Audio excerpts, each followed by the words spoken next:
Welcome to this explainer. You know, when you hear the name Queen Victoria, you're probably picturing a very severe, unsmiling older woman draped in heavy black mourning clothes, right? Someone presiding over this rigid, prudish society. Well, today we are going to completely shatter that one-dimensional caricature. We're going to dig into the paradoxes, the deep, intense passions, and the massive global shifts that actually defined her era. Okay, let's dive right in. To really grasp her story, you have to understand the sheer scale of her life, starting with her actual physical size. Victoria was famously petite. She stood at just 5'1". She was young, female, and physically quite small, which actually led a lot of the powerful men in her early life to completely underestimate her. But contrast that tiny physical stature with this absolutely massive number, 400 million. Over the course of her nearly 64-year reign, she oversaw the addition of 400 million people to the British Empire. So she may have been 5'1", but she became the symbolic anchor of a global superpower that controlled a fifth of the world's landmass. Section 1. The Unlikely Teenage Queen. So how did an isolated, incredibly lonely child somehow become the nation's great hope? Well, we have to look at the crazy streak of luck or tragedy, depending on how you look at it, that put her on the throne in the first place. When Victoria was born, she was only fifth in line. It seemed highly unlikely she'd ever be queen. But a totally chaotic sequence of royal deaths entirely cleared the path for her. Following the deaths of Princess Charlotte, her grandfather King George III, her own father, the Duke of York, and finally King William IV, the crown suddenly fell to Victoria. She was just 18 years old. Because she was suddenly this absolutely vital asset, her childhood was basically put on lockdown. It was governed by something called the strict Kensington system, which was orchestrated by her mother and a man named Sir John Conroy. Just to give you an idea of how extreme this was, she literally had to hold someone's hand just to walk down the stairs. She wasn't even allowed to sleep in her own room. But here's where we see her true character shine. The exact day she found out she was queen, her very first acts of freedom were demanding her bed be moved out of her mother's room and completely dismissing Conroy from her inner circle. Now, a really crucial thing to remember as we look at her reign is that Victoria was a constitutional monarch. She didn't have the absolute, unchecked power of medieval kings. Actual lawmaking was in the hands of an elected parliament. But honestly, that makes her story even more fascinating.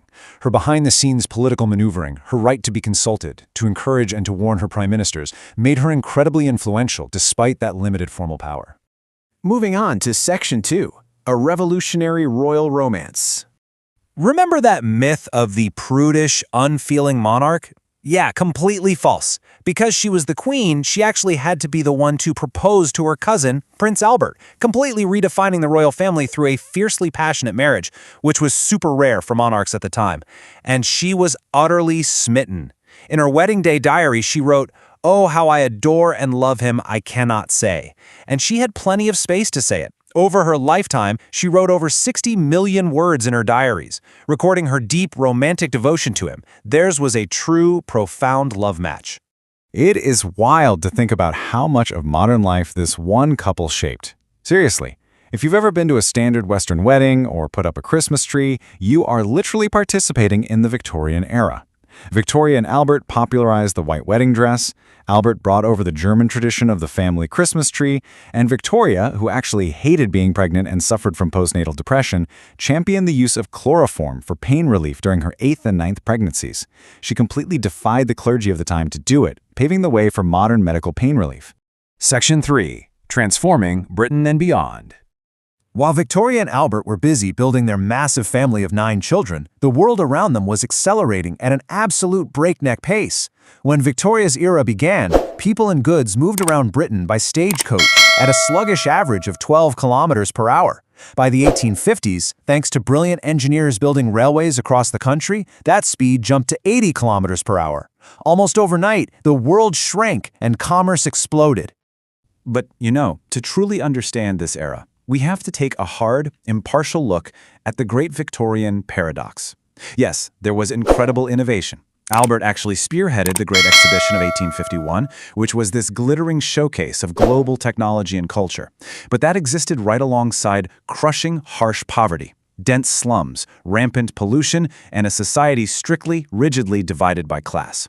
Victoria herself was quite socially conservative. She generally believed people should stay in the social class they were born into. It was an era of extreme highs and devastating lows. Section 4. Tragedy, Grief, and Return.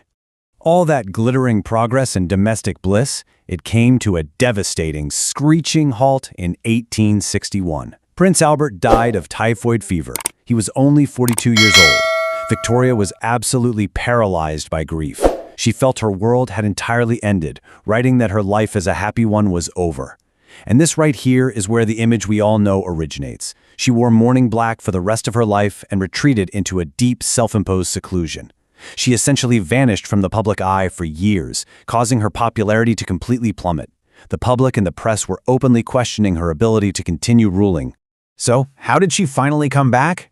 Well, it was actually thanks to two highly controversial confidants who slowly helped pull her out of mourning. First, her Scottish, plain-speaking manservant, John Brown, who treated her like a regular human being rather than a queen.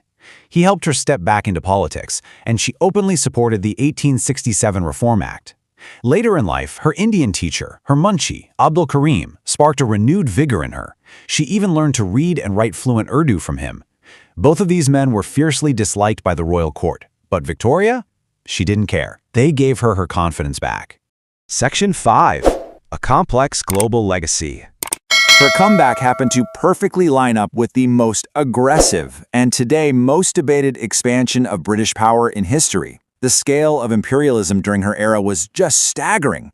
The British Army fought conflicts across Afghanistan, China, South Africa, and beyond, ultimately securing a fifth of the world's landmass. That added 10 million square miles to the empire. And Victoria wasn't just a passive observer in all this. She fully endorsed Prime Minister Disraeli's expansionist policies, believing it was totally necessary for maintaining Britain as a first-rate power. A really prime example of this complex dynamic was India. In 1876, she was crowned Empress of India. She was deeply fascinated by Indian culture, she pushed back against the behavior of the East India Company, and as we just talked about, she studied Urdu daily. Yet despite this intense interest and holding the literal title of Empress, she never actually set foot on the subcontinent. Meanwhile, back in Europe, she was pulling off a completely different kind of expansion, one that resulted in 42 grandchildren. That massive family tree got her the famous nickname, the Grandmother of Europe, and this was highly calculated. She and Albert successfully married their children and subsequently their grandchildren into royal houses across the entire continent, from Germany to Russia, from Greece to Spain. Their ultimate goal? To create a liberal, peaceful alliance across Europe bound entirely by family ties. They basically thought family wouldn't go to war with family. Tragically, as history tells us, that grand master plan failed spectacularly. Not only did the deadly hemophilia gene spread through her descendants, causing quiet devastation in royal houses like Russia, but the political alliances collapsed entirely. By 1914, just years after her death, 3 of her own grandchildren, King Edward VII's successor in Britain, Kaiser Wilhelm II in Germany, and Tsar Nicholas II in Russia, were leading their respective nations into the brutal catastrophe of the First World War. So, as we wrap up this explainer, I really want to leave you with a final thought to chew on. We've seen all her paradoxes, right? The constitutional monarch who somehow wielded massive global influence. The secluded widow who oversaw the absolute peak of the empire. The romantic who sparked modern traditions, but inadvertently set the stage for global conflict. Based on everything we've uncovered today, was Queen Victoria just a passive figurehead, a passenger in an era of unstoppable industrial progress and imperialism? Or was she, in fact, the complex, calculating architect of the modern world? Thank you so much for joining me, and I'll catch you in the next explainer.